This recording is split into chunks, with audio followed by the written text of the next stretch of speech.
Leur absence des stations est une marque de succès. Une centaine de trottinettes électriques et 35 stations sont en expérimentation à Saint-Rémy-les-Chevreuses et Chevreuse, un complément aux autres mobilités comme le train, le bus et le transport à la demande. C'est plus économique que les autres moyens de transport, c'est beaucoup plus écologique et en plus ça demande moins d'efforts par exemple qu'un vélo mis à disposition comme un Vélib.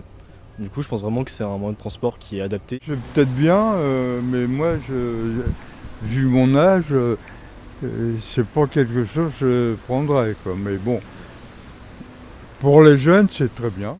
À l'origine, une demande des habitants du plateau de Saint-Rémy et de Magny-les-Hameaux, communes voisines, afin de faciliter l'accès à la gare RER de Saint-Rémy. On a pensé que, effectivement, ça pourrait permettre de combler un petit peu ce manque de mobilité pour le dernier kilomètre, ce qu'on appelle toujours le dernier kilomètre, quand on arrive soit de son travail, soit pour aller de son travail à son domicile, de son domicile à une activité, qu'elle soit sportive, de formation ou autre. C'est lié à une démarche aussi environnementale, de facilité de déplacement, d'intermodalité avec tous les moyens de transport.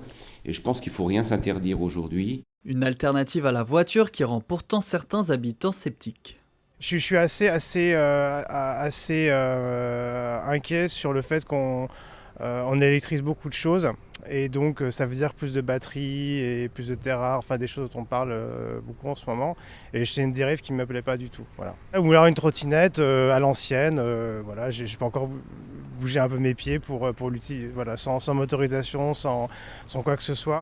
L'expérimentation supervisée par l'entreprise Tier Mobility va se poursuivre durant les mois à venir. En cas de réussite auprès des habitants et de modèles économiques viables, le service sera définitivement adopté.